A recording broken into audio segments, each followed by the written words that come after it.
It's straight up insane how at the top of 2022, I didn't even believe Xenoblade 3 existed, much less was fated to become one of the best games of this year, at least for me. Everything from that first reveal trailer to pre-release hype season to opening up the game at 12 a.m. on launch day is a time I'd love to experience for the first time all over again. That being said, rounding out 2022 has made me pretty sentimental over how special I feel this game's story is. There's a lot of thought and meaning put into this thing that makes it such an intriguing body of artistic work. One I think is far deeper than people here have given it credit for. Right off the bat, I'm going to be getting into heavy spoilers this whole video, not just for Xenoblade 3, but for Xenoblade 1 and 2. So if you want a more general opinion on Xenoblade 3, I posted a spoiler-free video a couple of months ago you can go watch. If you're fine with spoilers, then I want to look at some stuff on a chapter-by-chapter basis, particularly with the game's opening and how it sets the stage for just about everything. Xenoblade 1 and 2 cease their respective worlds at peace by the end of their stories, so it's beyond jarring to see this new world be defined by such brutality right from the jump. Don't get me wrong, there were plenty of theories going around, but I at least started the game wondering how the world ended up in this state after all you fought for in their predecessors. 1 and 2 each explore cycles of death and tragedy, but here in 3, that cycle is a fundamental part of this world. It's innate, and it was probably at the end of this first fight did I genuinely feel how cryptic it all is as Kebesh cheers over the corpses of their opponents. Looking back at the rest of Chapter 1 is a lot of content that was shown in pre-release trailers, so I think some people had a general idea of how the main cast teams up, but what I love is how even with that knowledge of what's coming, there's this prevailing sense of tension and dread through the whole operation revolving around Mobius and the Ouroboros Stone. You beat DJ and part with this mysterious man acting like your lives are changed forever, and the stage is set for the whole story. Kind of like this point of no return for the cast. Thematically speaking, I feel this is reflected in Noah's comments with Mio over their camp setup. Those who can leave their legacy, are they content at the end? Huh? And the ones left behind, can they really come to terms with that? That's food for thought. Huh. I think about it all the time. What we leave when we're gone. What that connection truly means. Connection. Eh?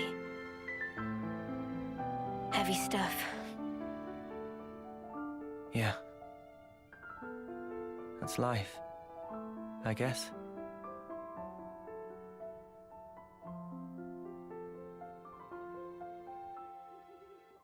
From that point onward, we see our cast gradually explore the possibility that the world can be more than the hellscape they've known all their short lives. I mean, sure, they've all agreed to go to Sword March like Van Damme said, but that motivation to truly fight for a better world comes from how inspired they are by the people they cross paths with leading up to Chapter 6 or so. Chapter 2 by itself made me realize how special this game was shaping up to be with the introduction of Ethel, one of those people that influences everyone, and Console Jeep, who gives you that first look at just how pretentious many of the Mobius are when looking at other forms of life, especially with how his mannerisms and speech are presented as if he's this Shakespearean villain. It's performative, and it fits into the theme of how Mobius exists to some degree. They take pleasure in feeling they've ascended above humanity's woes. To them, they've escaped it entirely. So they gloat about it, almost akin to a child in a way. And yet, the hubris in such attitudes is a very human sentiment in and of itself. So much so, it's like a theatrical act that can't hold up once pressured. When you think about it, that presentation is contrasted with the compassion Ethel shows in Chapter 3 after she's saved. She affirms that the cast journey is a worthwhile one, that life is sacred beyond what Mobius have perpetuated even though they barely understand Mobius by that point. That stays with them, particularly with Noah and Mio throughout the game. And to add on to it, I feel like Chapter 3 as a whole is severely underrated. Like, I'd honestly argue Chapter 3 is a beautiful representation of not just Ionius's core themes, but Xenoblade in general. On one front, there's the matter of atonement, Noah says, is the idea behind off-seeing the Mud Soldiers. They weren't alive, but it's basically the principle of the thing, right? That respect for the mere idea of a life taken. Paired with that is Tyon's conversation with Uni during the ritual about why it matters. In both of these bits of commentary, there's the game addressing this somewhat valid idea of nihilism for why the send-off doesn't really matter. Like Uni says, there are people who don't really care about that, but it's the mere fact that even in a world we see as cursed by lack of choice, assigning meaning to things like off-seeing, things like ritual in general, is always available. In the face of everything that may control one's life, your agency and how you connect with these ideas, despite how frivolous they may seem, actually matters. It's a simple theme, but one I feel Xenoblade has regurgitated time and time again. From Chapter 4, we start to see the stakes get raised a bit. Mio's time is dwindling, and her confrontation of this results in some amazing moments I'm sure you're already thinking of if you're watching this video. The whole fight starting with Ethel and Kamaravi, ending with P&O, is beautiful in the way of fight choreography, music, tone, and emotion in general. You know, it's really something that by now, we as the player are well aware of how competent our characters are. They can fight, they have resolve, they're committed, the whole 9 yards. And yet, despite all of that, it's heartbreaking to see them plead with Ethel not to sacrifice herself because they don't fully understand her reasons. To me, that scene reads like a younger sibling not wanting to see their older sibling get hurt. And it works because once again, Ethel's place in the story and how she embraces life is used in conjunction with how deplorable Mobius act. For Ethel, battling Kamaravi is more than the mere eradication of the enemy. Normally, the essence of combat in this world is founded in survival and uplifted by vengeance and despair. But with these two, it's not so much the act of fighting, like, say, Ashira, but rather the act of fighting each other that elevates their spirits beyond self-preservation. It's a language they speak to each other, one that brings out the most passionate parts of their wills, resulting in fulfillment. Self-actualization, even. I think that's why Mio and everyone's rage toward P&O is so powerful. It's similar to Tyon's comment earlier. They don't need to fully understand it to know that it mattered, as well as to know that it was desecrated. From here on out, the rest of the chapter gets into the lore-specific parts of the story, and I've seen some people say Chapter 4 should have been split up into 2 chapters, which I get, but also wasn't complaining about in terms of how long it was. Also, it's likely we'll get answers about this within the next 2 DLC waves, but I feel like there's a greater significance of having things come in groups of 7 within this game. 7 chapters, 7 potential party members, 7 founders, heck, even 7 arts for everyone if you count talent arts. I honestly don't have any theories for what it could mean, but I'd wager it's important to the overall lore of the series. Of course, I could be totally wrong about this as well. That being said, Uni's confrontation with her fear in the next DJ fight and the following tension enveloping Keva's castle right after does a lot to start peeling back the veil of this world Mobius controls. Let me tell you straight up, as someone who loves Xenoblade 1 and 2, I was legitimately feeling super anxious the longer we spent in Keva's castle during the escape part. As soon as Noah said, Weird. This wasn't on the map.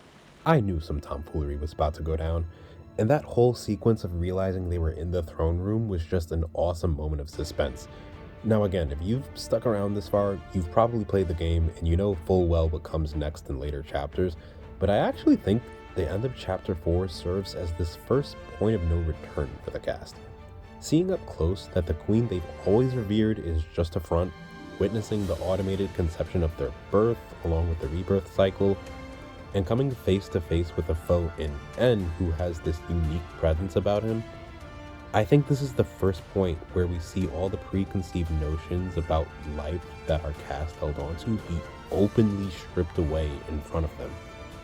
It's the first point where, in their eyes, it's clear as day that everything they thought they knew is crumbling at their feet. In hindsight, I think it's because of this that the beginning of Chapter 5 is so effective with its pacing and storytelling. We're just coming off two deeply impactful boss fights that have shaken our cast to their cores in different ways, and by the time we enter the city, things start to slow down a bit. The presentation of what's essentially this new world for everyone, and even the player, results in a bit of much needed reflection at this point in the story.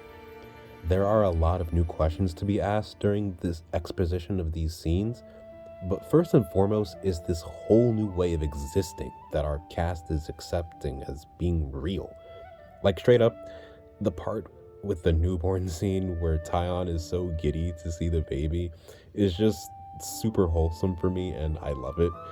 Scenes like that one, the combo Noah and Lance have while watching the kids play, Uni's combo with Monica about letting go of the past, all of it puts into perspective how warped Ionios truly is. Like, it really made me think of how conventional relationship dynamics are completely foreign to everyone. Things like family, parenting, a stable collective culture, and even the different perspectives through each phase of life you see in some quest.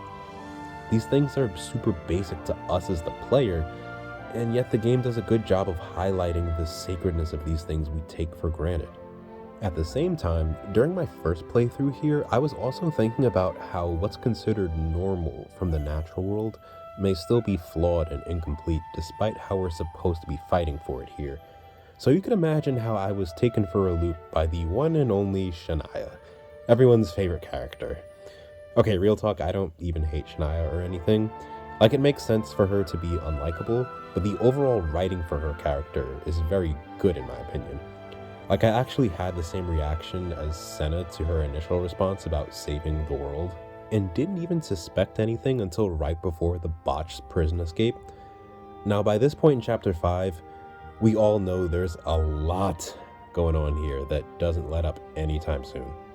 Shania's initial rant about why the natural world actually sucks actually makes sense from a philosophical standpoint. The question of whether a single lifetime of living, like one of the lost numbers, is better than just accepting the status quo under Mobius is a question that has to at least be looked at.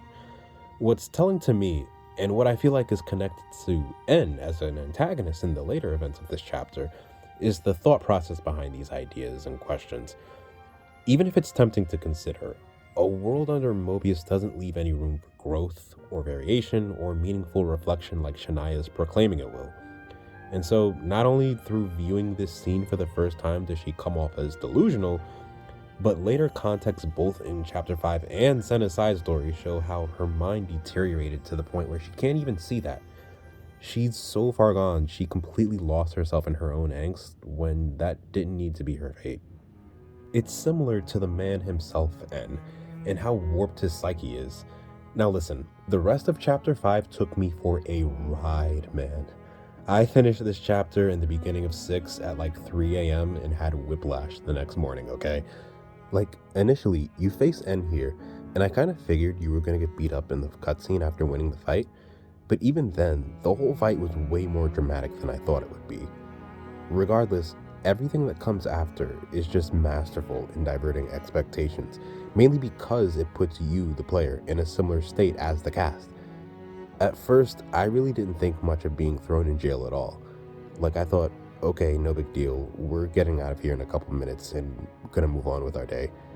But no, oh boy, no.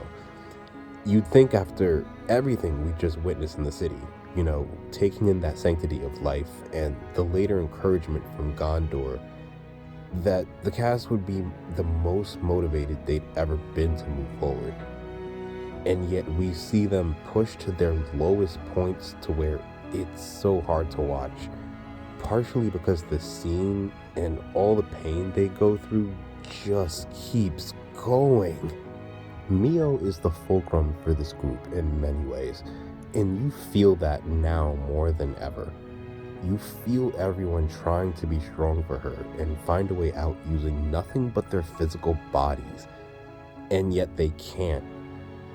I think for Noah, The thought of losing her encapsulates all the weight of watching people die whose lives could have went on. Not just because of the romance, no, but because of who she is as a person, the heart she has. In this moment, if he can't even save her, then maybe that connection, that resonance with life he felt when he was off-seeing in the past, maybe it was all pointless. It's why hearing her voice, who we later know to be M, means so much.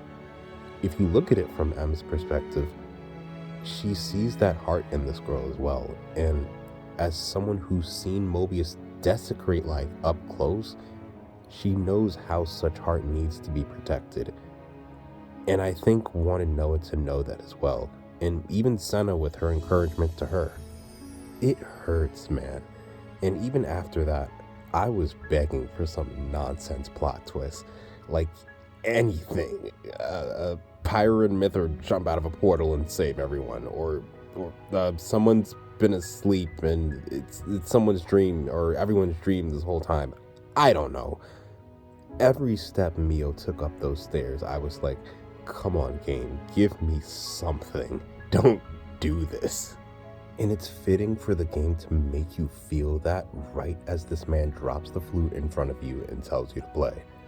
It's just beyond cruel, and this entire sequence of Noah crawling forward to then see the camera pan to Mio's death as he looks up feels like the final nail in the coffin. And in a way it is. As soon as you get over the shock of what just happened and go beyond the save screen, you're forced to take it slow in the dream state setting. You take in all the voices that audibly come in like murky thoughts becoming clearer and clearer, and with each one you unravel N and M's story, and all the tragedy that comes with it. I fully admit I went from saying, yo, F this guy, to crying over his death in front of his kid. And it's really something to see how Noah's reflection on his resolve here contrasts to his earlier doubt about off-seeing. We see how he could go down that road, and we see how it could corrupt anyone really, and the way N is used across this whole story to show that is brilliant, especially when you go back in this game after a first playthrough and start to notice little things across the dialogue, story events, and whatnot. But yeah, the more I reflect on N as a character, the more I think his writing is just so good. Mainly because there's so many valid ways to interpret and view him, despite the fact that so many of his scenes are also pretty meme-worthy. It's also super easy to compare him to a certain katana-wielding blade from Xenoblade 2, but I really feel like the defining difference between N and Jin is just how broken of a mind N is operating under, and why it's so representative of several story themes we've seen up until this point.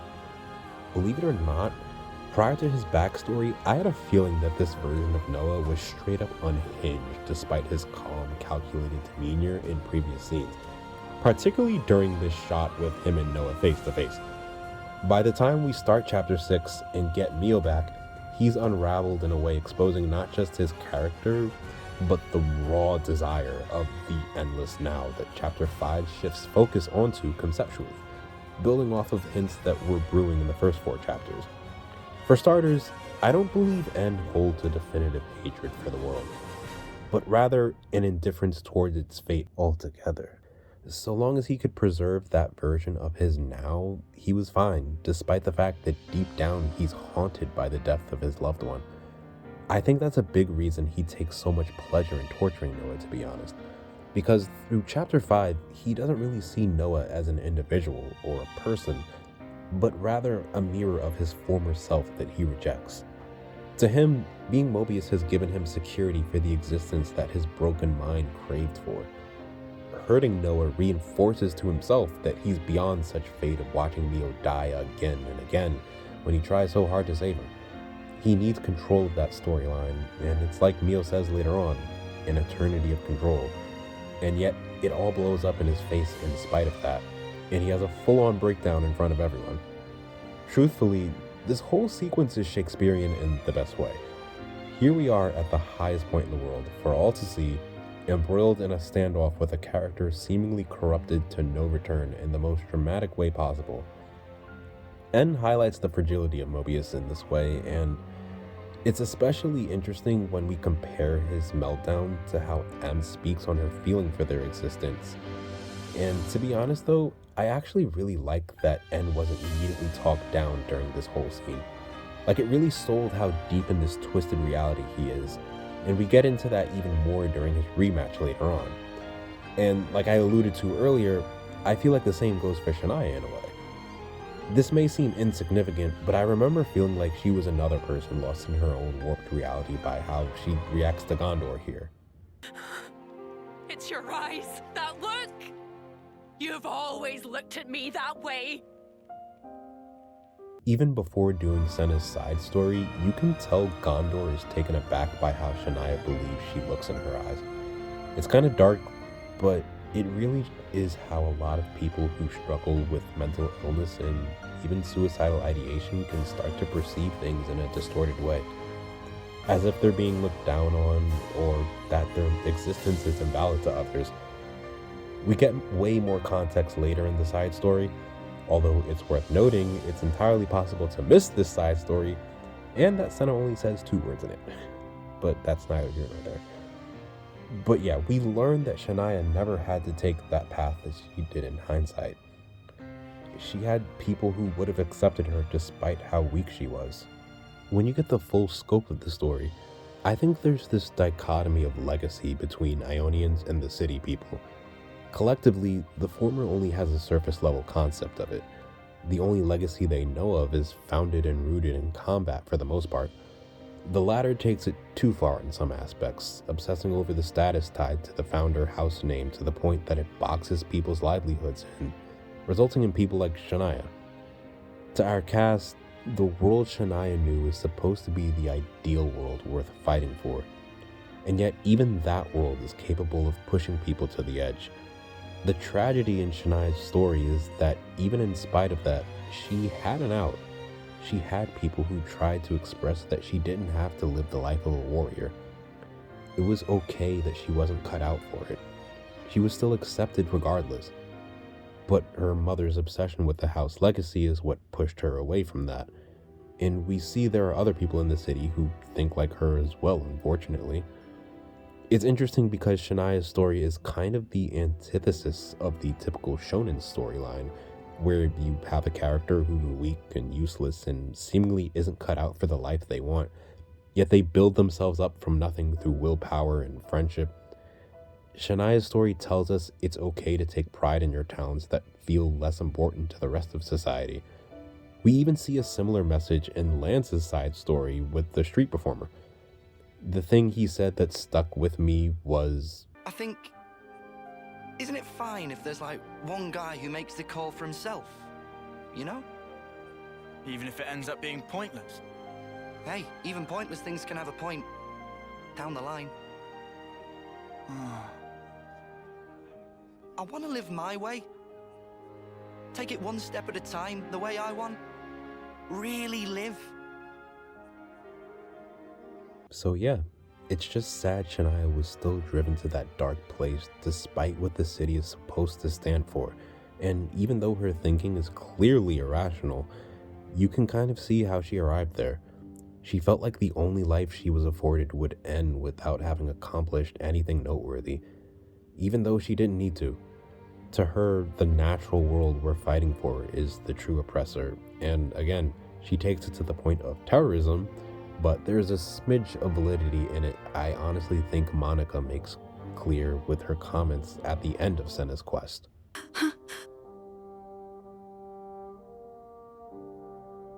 I thought maybe parents would be closer to their kids somehow.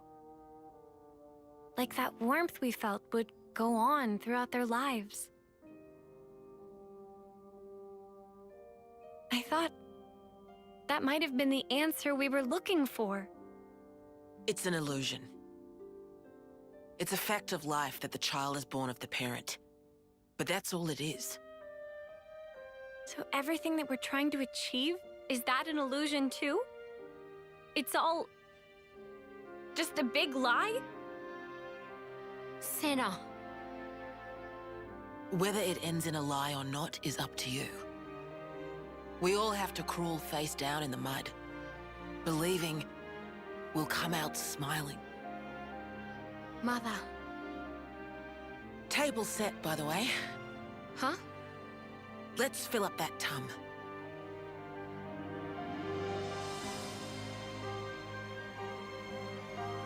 I think seeing characters in these states does a pretty good job of illustrating one of the game's more open themes on lack of choice. All of the baggage in Chapter 5, Yorn's moment in Chapter 6, and later with NMN at the end of Chapter 7, we get a pretty good sense of how these people have just been drowning in their own hell. And while I, like a lot of people, have some issues with the third act, I do think it highlights this sense of clarity that Noah and Mio gain at the beginning of Chapter 6. They become fully mature in realizing what they have to do to change the world, and more importantly, why. Like I said earlier, they were always committed, but now they hold a much more intimate feeling for why they have to be better. Like, after seeing all of this pain and suffering up close and within themselves, they feel it way more deeply. That's part of the reason I think the final fight with Yorn is actually pretty well written, despite the fact that it's very clearly trolling you over the real reason you're excited to be in Cloud Keep, and I certainly don't blame anyone for not being invested in the Yorn plot resolution after that, although for me, I was never buying that Nia was dead, so I really wasn't worried at all. Regardless, I like how it wrapped up. I mean, yeah, D ends up just being a souped up version of Mumkar, but way back in the beginning of the game, I honestly thought Yorn's death was just there to show how the Kepes cast had lost close friends along the way. I actually never even predicted him to come back, so I found it intriguing. It's here I think there is a pretty solid emphasis on how this world barely allows people to grow into what they want. It's stagnant, and it reminds me of Xenoblade 1 in terms of looking at free will and whether anything truly matters when you can't really make meaningful choices for your life. Ultimately, I think Xenoblade 3 takes that thesis and builds on it. It's this thing where even if you have few choices about how to exist in the world, it's about how you embrace the ones you do have. When you think about it, characters on this whole story who have sacrificed themselves went through a journey to accept that fate as their only option.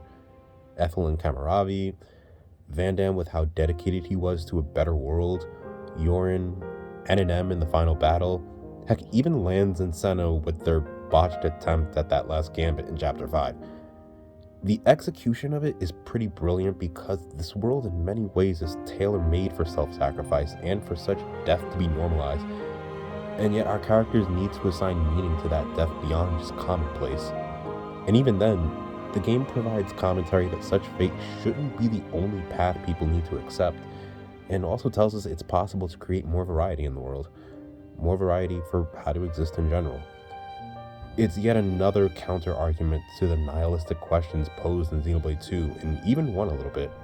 I feel like the game wanted to hone in on this a bit more with Noah's side story and Chris in Chapter 7, but honestly there just wasn't enough development with Chris to really feel special.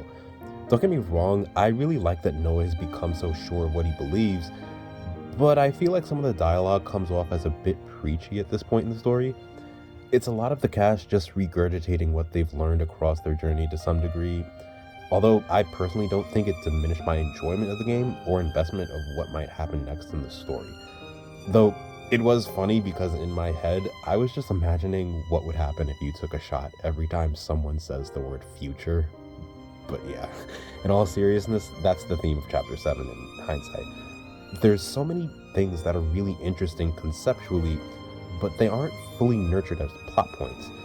What's weird is that, in a strange way, experiencing these story elements from a conceptual standpoint is still really engaging, so that tells you just how good Xenoblade 3 is, despite its flaws. Like, straight up, Mobius, like X and Y, for example, don't really do much in the grand scheme of things, but between Chapter 5, Uni's side story, and Y and Mio's side story, I feel like they represent the part of humanity that looks down on itself. We know they aren't human, yet when you think about how Mobius embodies the concept of humanity's darkest qualities, I think self-loathing is one of them. That sentiment is concentrated in X with how she's emotionally disgusted with everyone, while Y kind of embraces a sort of god complex that views every other form of life not only as other, but also beneath him. It's just that Chapter 7 and the whole trek through Origin could have done a much better job of showing deeper sides to them, but I ended up feeling like their fights right before Z were lackluster from a storytelling perspective. And the best thing about Origin in terms of fights probably was the end rematch with that in mind. Although I admit I did end up comparing it to Xenoblade 2's final fight with Jin, which I personally still think is a lot better, but that doesn't diminish what's going on with N in Chapter 7. It's just a very different presentation for him as a character. I mean, first of all, the voice acting is just phenomenal, and it really adds to the weight of N and M's story as a consequence of the endless now that's been so prevalent within this whole game. Mio! Mio! Mio! Mio! You're the one who couldn't protect her! In the end, you were powerless! And now she's gone! How could you? Answer me! When N is denouncing Noah, the delivery of his dialogue almost sounds as if he's monologuing to himself a bit, and it aids to this idea that he's regret personified, just like Noah says. Except, I honestly feel like N isn't merely a regretful version of Noah made to stand in front of him. He's not just an evil version of the protagonist that you see in a lot of media. To me, he comes off as representing all of the cast angst in some way. You can look back to Lance refusing to move on from Yorn's death at the end of Chapter 3, Uni's paralyzing fear and the combo she has with Tyon over tea about it, and Tyon himself for how he holds on to the blame for Nimwe's death, so much so he was willing to trade his own life to the person he thought was Commander Izzard. It's part of the reason why, despite the resolution of this fight ending with a power of friendship speech from Noah, I actually don't mind it. Despite some parts feeling a bit rushed, it feels like the cast has earned that across how much they've grown on this journey. It also fits with M's earlier comments saying they were all her repentance. And while a smidge cliche, the realization with N here is a really good payoff to that. Now, despite some missteps, I actually feel like this final part of the game is special because it ties a lot of themes across the whole Xenoblade franchise together. To start, the fight with Zed is probably one of the best narratively out of all of the games. It's just not the best overall in my opinion. But yeah, in terms of storytelling, what this fight represents, I really like the idea behind it. Highlights of the whole game replaying on the screen as Zed monologues is also Shakespearean in the best way. Again, stellar voice acting, except in this instance, I have to bring up the same point a ton of people have made about Zed, which is he's a very underwhelming villain as a whole. He just doesn't come off as the ultimate evil in this story. Again, conceptually, he's really intriguing, but the execution of his character leaves a lot to be desired. So even though this fight is great narratively, I don't think it lives up to its full potential. And yet despite that, the endgame of this fight and everyone involved in it feels like a special journey. A big part of that is how this attachment to the endless now is reconciled by this point. Not just in 3's story, but in the whole series. The whole Klaus saga in general. When you think about it, the endless now, and I guess the essence of Mobius as an idea, has always been prevalent in the lives of these characters we're invested in across all of these games. It's been prevalent along this decade-plus journey told by Takahashi and everyone else working on these immersive experiences for the fans. In Xenoblade 1, there's Zanza not wanting the world to advance beyond him, thus creating his own endless now through visions and the cycle of death and rebirth he created, with his psychology being rooted in narcissism, and thus being pretty human despite claiming divinity. In Xenoblade 2, we see Klaus looking into the Two's cast hearts and seeing alternate versions of themselves representing their darkest feelings. The feelings of uncertainty for whether the trek to Elysium was worth it or not once they see its ruins. That feeling of fear that their faith was misplaced and having a small piece of them lash out over that. And don't even get me started on Rex refusing to let Numa sacrifice herself and how desperate that felt. Humanity by nature clings to moments of fulfillment, prosperity, and happiness. That attachment, that transcendence into the endless now. It's alluring because it presents itself as filtering out the potential for not just death, but existential ruin itself. By staying in the now, you're free from the potential of failure. And yet, that promise is an illusion. A sham, as Noah puts it in chapter 7. Because all it does is ensure stagnation, which is losing in and of itself. The willingness to accept your own existence and move forward is pretty easy to grasp by this final fight in the game, but its deeper meaning lies in how that theme and all of the others related to free will, fate, individuality, ultimately honor the worlds of 1 and 2 and the lives we as the player have followed for so long now. In a way, everything comes together and is a consequence of just one act of grandeur from Klaus in the very beginning of all of this. Now here's the thing. This admittedly does raise the question of the conduits or Zohar's role in all of this, considering its noticeable absence, as well as this grand presentation of omnipresent power. It's funny because well before Xenoblade 3 was released, I kept joking with myself saying, wouldn't it be funny if the game made zero mention of the Zohar in any capacity? And lo and behold, here I am entering Origin for the first time like, oh snap, I'm probably right.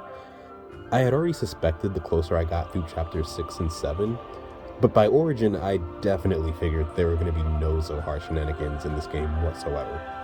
Of course, I could be proven wrong based on what we get in the DLC story, but we're talking base game, first playthrough at launch here. And to be honest, I really didn't have a problem with the lack of crazy religious or Zohar stuff in the game, mainly because, well, the entirety of Xenoblade 3's story is religious in nature, despite the exclusion of open religious elements in its basic plot. So it doesn't even need the Zohar as a plot point at all. Going back for a second in the series, when you think about it, Xenoblade 1 presents us with a final antagonist who, visually, is an icon of divinity. Zanza's design and its arrangement is graceful, using a white and gold color scheme traditionally associated with positive connotations. Pair that with how its basic plot becomes heavily intertwined with the idea of how a god presides over one's life, and whether that's benevolent or not. So much of the game sees you physically traveling up to the highest points on Bionis and Mechonis. Your journey is defined by a literal ascension toward motivations far beyond simple vengeance. By the time you get there, we explore this dichotomy between Maynith and Zanza and what they want for the world. Geographically, Prison Island is the pinnacle of everything. Aesthetically, the background of both the final battle and resulting contemplation with Albus resembles the sky and a serene space where the cast's personalities speak their truths. So much so, I'd look at Xenoblade 1 as the piece in the trilogy defined as an ascension to heaven. Simultaneously, we have Xenoblade 2, which also sees you make an ascension to the highest point in the world, Elysium, but there is no god at the top. Despite his reputation as the architect, we see that Klaus only really sees himself as a foolish human, and during all the events that take place in the world Chi, chapter 9 and 10, so much of it hones in the nihilism that encapsulates this world and what the answer to it is. We see another dichotomy between Rex and Malos by the end as they contrast their respective roles in the world. You can see how existence is capable of being in this in-between state where there's a valid reason to turn your back on the world and give up on it. And likewise, one where it's worth believing in humanity and the capacity for growth beyond despair. It also helps that the final boss OST is literally titled After Despair and Hope. It's because of how important that juxtaposition is to the core of Xenoblade 2 that I see it as the piece in the trilogy navigating purgatory at the end of the day. And so, that leaves us with Xenoblade 3, and I'm sure you can guess what puzzle piece I think this represents in the trilogy by now. In essence, its story is the dismantling of Hell on Earth. For one thing, there's the nature and purpose of Origin as being akin to the Noah's Ark story in the Bible, and the presence of Mobius, and more specifically Zed, being akin to Satan. The outward aesthetic being the simplest allusion to this, with color schemes, demonic designs, and even Zed having horns. Then we have the very recognizable plot point of humans becoming Mobius through means that can honestly be described as making a deal with the devil, and even just the temptation of receiving a certain kind of gratification from what you most desire. For Yorin, it was his desire to stop being weak.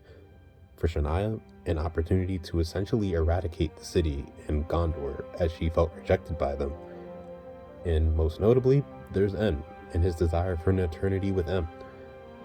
Finally, there's the plot point of some Mobius residing within everyone, which is similar to the popular religious tenet of we're all sinners, and that it's possible for people to have the devil inside of them.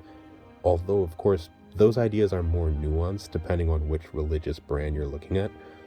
Regardless, the ability for our raw human emotions and desires to be distorted and give power to negative forces in the world is a very spiritual belief that holds significant weight in the context of this story.